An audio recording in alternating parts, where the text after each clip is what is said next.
O bien, doctor Eduardo García Cortés, qué gusto que haya tenido la oportunidad de llegar hasta esta cabina hoy sábado 13 de abril.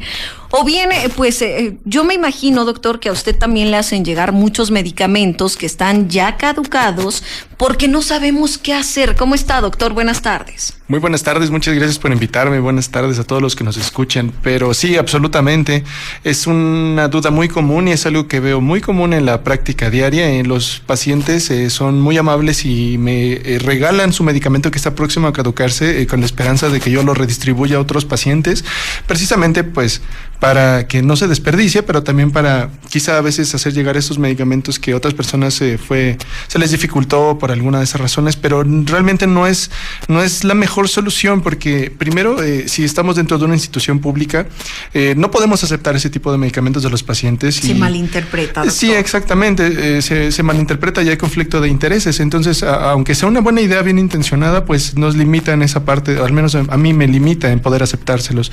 Creo que este tipo de información sobre dónde podemos ir a dejarlos y sobre todo saber que sí se nos van a caducar muchos medicamentos y que si ya se caducó no pasa nada, lo más responsable que podemos hacer es deshacernos de ellos de la mejor manera, que es precisamente en estos centros de acopio.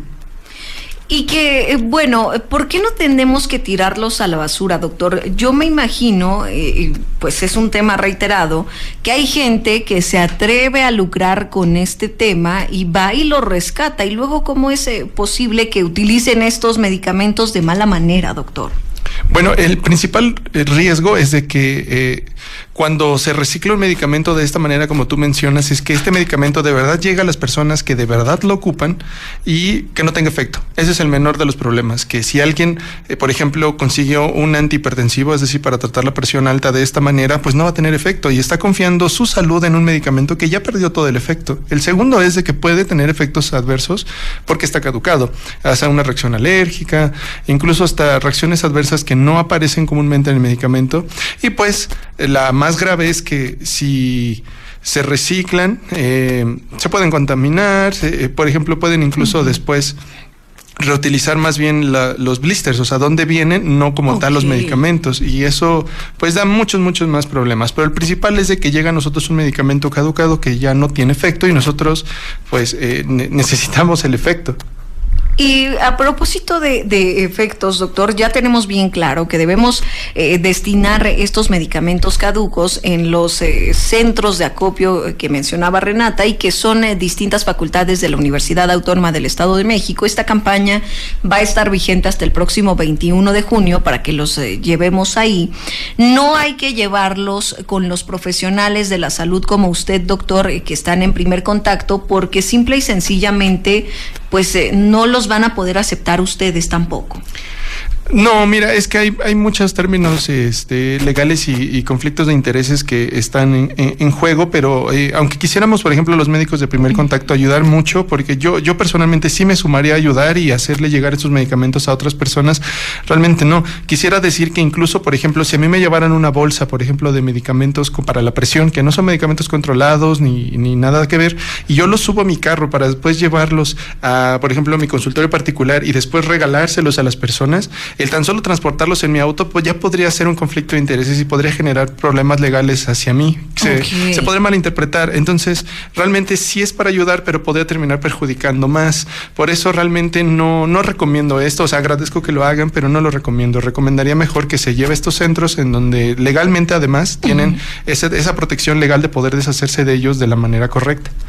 Ese es muy importante que lo sepamos, doctor. Y a propósito de que está aquí y que ya está más que vigente la primera ola de calor de este 2024, seguramente quienes nos están escuchando y usted, doctor, habrá podido sentir este incremento en la temperatura. ¿Puede creer que en este momento estamos a 28 grados centígrados aquí en Toluca, pero en la Ciudad de México ya rebasan incluso los 32?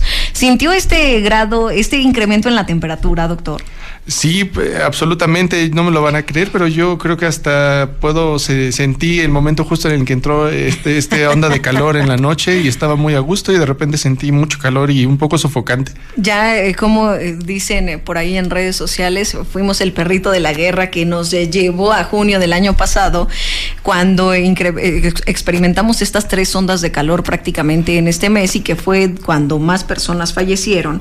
Es importante, doctor, quisiera que nos compartiera antes de terminar esta conversación la importancia de tener en cuenta esto que nos va a compartir, porque el año pasado no puedo creer que 419 personas murieran a causa del calor, doctor.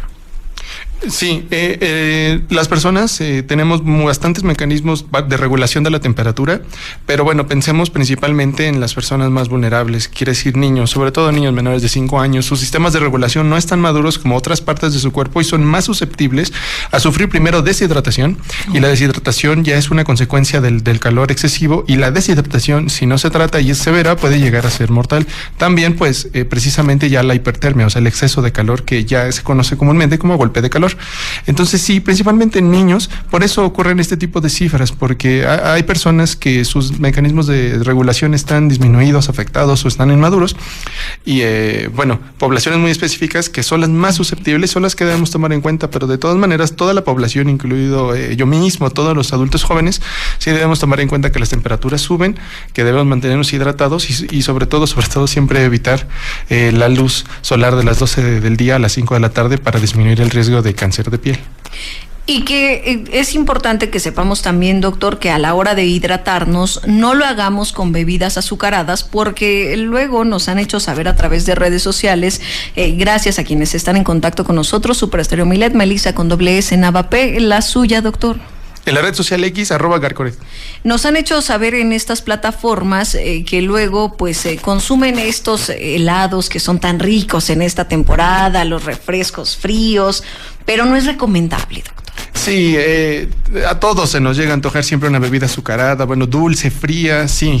Incluso hasta bebidas alcohólicas como la cerveza, sí, por supuesto que a todos se nos antoja con este calor, pero hay una diferencia entre beberlas por el gusto y como darnos este pequeño lujo y rehidratarnos. Rehidratarnos realmente sí tiene que ser a base de agua clara, potable, así natural, y pues sí, bebidas rehidratantes, pero no del tipo de bebidas energéticas que quizás se vendan como rehidratantes, pero no, de preferencia pues sí usar agua natural y pues soluciones rehidratantes que se venden así como sueros rehidratantes, pero no bebidas energéticas. ¿Tenemos que tomar más agua de lo normal, doctor?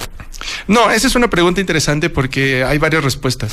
En realidad, todas las personas debemos tomar la cantidad de agua que nosotros queramos porque nuestro cuerpo nos la pide con la sed. Mientras tengamos sed hay que tomar agua y de preferencia estar tomando agua natural o estos sueros rehidratantes, Vidassuero oral, algún, por ejemplo, un electrolito rehidratante. Digo, hay muchas marcas, pero bueno, no, en realidad no hay una cantidad exacta para cada persona porque cada quien va a beber diferente cantidad, pero bueno, si hacemos un promedio entre adultos, niños, todo más o menos son como unos 2 litros de agua al día.